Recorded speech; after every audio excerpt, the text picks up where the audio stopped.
Alors, ce qu'on veut obtenir, c'est un effet pochoir et un des artistes ou collectif d'artistes, on ne sait pas. Les plus connus pour l'instant, c'est Banksy, ça vous dit quelque chose? Peut-être. Voilà, qui font des choses illégales, évidemment, puisqu'ils utilisent des murs pour mettre des tags, des effets pochoirs comme ça. Des graffitis, voilà, oui, en ajoutant de la couleur. Et oui, évidemment, normalement c'est interdit, mais c'est la chose la meilleure qui puisse arriver à quelqu'un qui possède une maison, c'est que quelqu'un, Banksy, fasse évidemment un graffiti, parce que ça vaut de l'argent.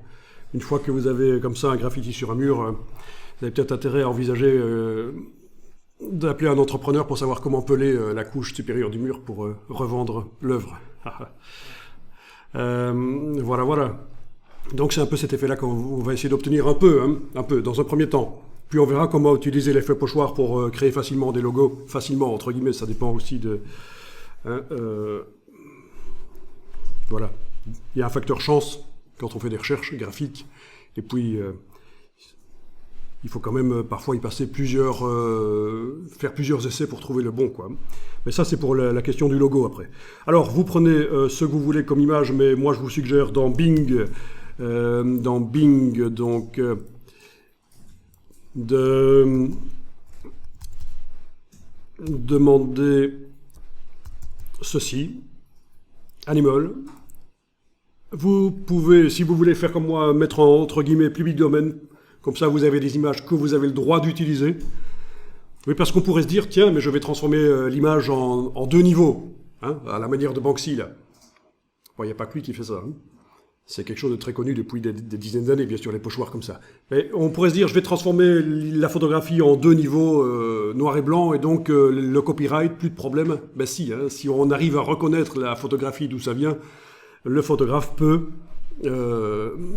réclamer des droits. Donc c'est pour ça que moi, je me dirige vers le domaine public directement.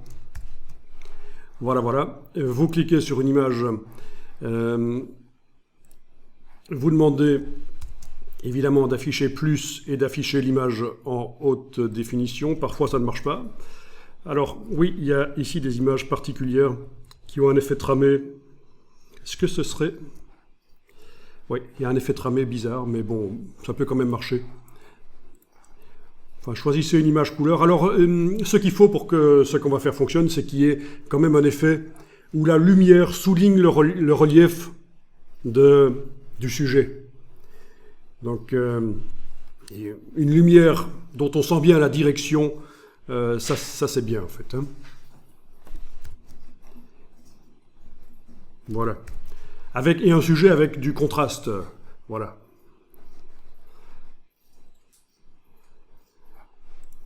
Bon, moi je vais prendre celui-là. Je n'ai jamais essayé avec cette image, mais en fait ça n'a pas grande importance, puisque le script va fonctionner sur toute image